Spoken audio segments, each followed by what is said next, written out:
Welcome to the Explainer, everyone. Today, we're going to dive into the incredible journey of just one single molecule, a molecule that connects the sun, the food we eat, and get this, the very thoughts inside our heads. Yeah, it's a story that starts way back at the very beginning with the first spark of life on our planet. Okay, so let's kick things off with a little puzzle. What could possibly connect a sunflower, reaching for the sun, a mushroom popping up in a forest, and the incredibly complex thoughts firing inside your brain right now? The answer, and you might be surprised, is hiding in plain sight. It's this fundamental threat that's woven into pretty much everything we see and everything we are. And no, the answer isn't some huge abstract concept. It's way cooler than that. It's one single, elegant molecule. And it's been quietly shaping our world for over 3 billion years. So what is it? That molecule is tryptophan. Now, you've probably heard of it, maybe something about it making you sleepy after Thanksgiving dinner, right? But its real story, its origin story, has nothing to do with food or sleep. It all starts with its amazing, ancient ability to interact with light. All right, so let's journey way back. I'm talking way back to the primordial Earth. Because before tryptophan was famous for, well, anything else, it had one absolutely critical job: to help power life itself. Okay, so at the very core of this molecule, tryptophan, there's this special structure called an indole ring. The best way to think about it, it's like a tiny, perfect solar panel, engineered by nature itself to trap light energy. It's super, super sensitive to those little particles of light we call photons. So how does this little solar panel actually work? Well, it's a beautifully simple 3-step process. First, a photon of light, bam, it hits the tryptophan molecule. That gets its indole ring all excited, all energized, and then in a split second, it shoots out an electron.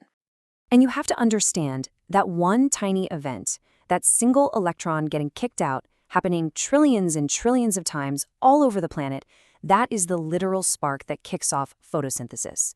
It's the process that turns sunlight into the chemical energy that builds plants, that builds algae, the very same energy that eventually travels all the way up the food chain to us.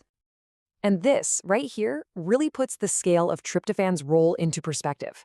We're talking about a key player in what is arguably the single most important biochemical process on Earth. I mean, this is the process that filled our atmosphere with oxygen and made all complex life, including us, possible. It's huge. But, capturing sunlight, that was just tryptophan's day job. This thing was a master multitasker. It was playing 2 other critical roles at the very same time. It was both a builder and a shield. Yeah, you can think of it as a kind of double agent. On the one hand, it's an essential amino acid.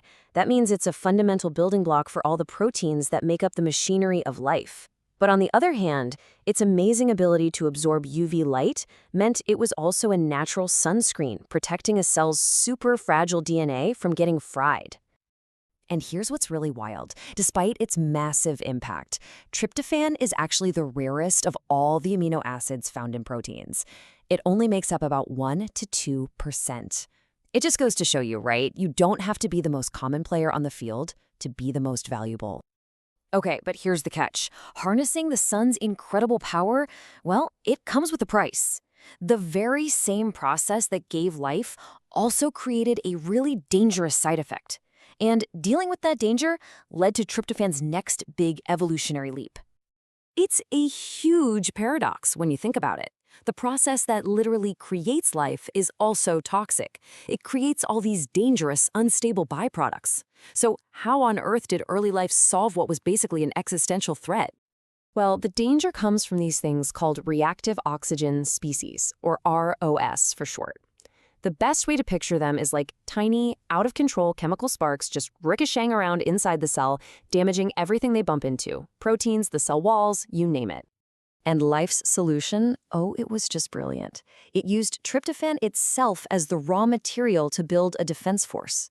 So from that original tryptophan molecule, it started creating this whole arsenal of antioxidants. Things you might have heard of, like the plant hormone auxin, or even the sleep hormone melatonin. And their job was to go around and neutralize this internal threat. Okay, and this is where the story gets really, really interesting. Because these defensive molecules, right, the ones originally made just to protect single cells, well, they got repurposed for something absolutely extraordinary as life got more complex. What started out as just a simple cellular shield evolved in animals and eventually in us to become the chemical language of the brain.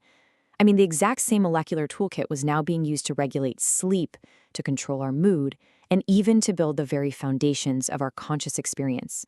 How cool is that? And believe it or not, this evolution didn't just stop with humans. As you can see here, fungi and plants kept on experimenting with that tryptophan blueprint. They ended up creating some of the most powerful mind-altering compounds known to humanity. We're talking psilocybin from mushrooms, DMT from plants, and they all trace back to that same humble molecular ancestor. And at the end of the day, it all connects back to a foundational neurotransmitter that you've definitely heard of: serotonin. It, too, is made directly from tryptophan, and it's what laid the groundwork for our brain's entire complex signaling network. It influences everything from our mood to our appetite. It's just fundamental. So all of this leaves us with a pretty profound final thought. We followed the journey of just one molecule, all the way from catching a sunbeam to building the very architecture of our minds. It really makes you wonder, doesn't it? What other incredible secrets are just hiding out there in the simplest building blocks of nature, just waiting for us to discover them?